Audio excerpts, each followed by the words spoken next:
మీకు ఇంకా ఒక ప్రాముఖ్యమైన విషయం ఏంటంటే ముఖేష్ అంబానీ గుజరాతే, ఆదాని గుజరాతే, బడా బడా బాబులంతా ఇక్కడే ఉన్నారు, బడా బడా మంత్రులంతా ఇక్కడే ఉన్నారు, ప్రధానమంత్రి గారు కూడా ఇక్కడే ఉన్నారు.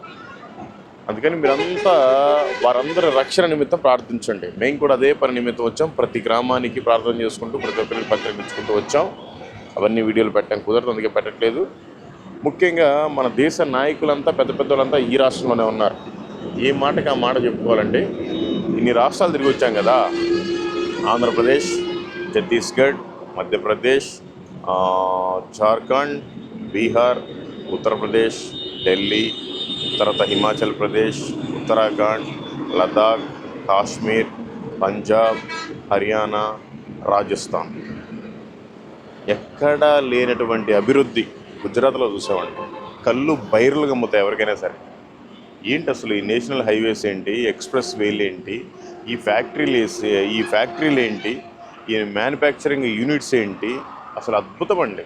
చూడటానికి కూడా చాలా అందంగా ఉంది. ఎన్ని షాపింగ్ మాల్స్, అసలు ఎన్ని హైవేలు, చాలా అద్భుతమైన స్టేట్ అండి గుజరాత్ అయితే. అక్కడెక్కడ కూడా మనం ఫుడ్ అసలు నోట్లో కూడా పెట్టుకోలేదు. ఇక్కడ అద్భుతంగా తినొచ్చు.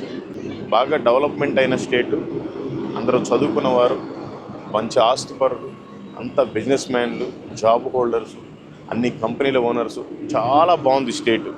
కానీ ఒకే ఒక మైనస్ ఏంటంటే 100కి 98 మంది నోట్లో గుట్కా కంపల్సరీ ఉంటుంది. వాడెంత పెద్ద ఆఫీసర్ అన్నా కానివ్వండి, గుట్కా ఎక్కువ తింటారు గుజరాత్లో. అసలు ఎన్ని యూనివర్సిటీలు ఉన్నాయి, ఎన్ని కాలేజెస్ ఉన్నాయి. ఈ స్టేటు చాలా బాగుంది అసలు. నిజంగా మోడీ గారు సీఎంగా ఉన్నప్పుడే ఈ స్టేట్ని బాగా డెవలప్ చేసినట్టున్నారు. మేబీ చాలా అంటే చాలా బాగుంది. సరే, ఏది ఏమైనా, ఎంత డెవలప్మెంట్ అయినా, ఎంత పెద్ద ఆస్తిపరులు ఉన్నా, ఎంత పెద్ద బిలియనియర్లు ఉన్నా, ఎంతమంది కేంద్ర మంత్రులు ఉన్నా, ఎంతమంది ప్రధానమంత్రులు ఉన్నా, రక్షణ మాత్రం లేదు వీళ్ళకి. కాబట్టి మీరంతా వీరందరి రక్షణ నిమిత్తం ప్రార్థించండి. మేము రేపు సూరత్ వెళ్తున్నాం, దమన్ వెళ్తున్నాం. మేము కూడా ప్రార్థన చేస్తూ అనేక మంది పత్రికిస్తూ వెళ్తున్నాం. మీరు కూడా వీరందరి కోసం ప్రార్థించండి. Okay, thank you. ఈరోజు ఇక్కడే పడుకుంటున్నాం, షెడ్ కింద, కారులోనే. బయట పడుకోవడానికి అవ్వదు, బాగా చలి పెరిగింది. ఇక్కడైతే బాగా డస్టీగా ఉంది. ఇదైతే మండపం కవర్ చేసి రేకుల షెడ్ అని ఇక్కడ పడుకుంటున్నాం. మిగతా విషయాలు నేను మీకు రేపు సూరత్ వెళ్ళిన తర్వాత చెప్తాను. మీరంతా మా ప్రయాణం కోసం, మేము ఇచ్చే కరపత్రికలు అందరూ తీసుకున్న వాళ్ళందరూ మార్మన్స్ పొందాలి, మేము చేసిన ఊర్లన్నీ కూడా మార్మన్స్లోకి రావాలి. ఈ విధంగా మీరంతా ప్రార్థించండి. Thank you. Praise the lord.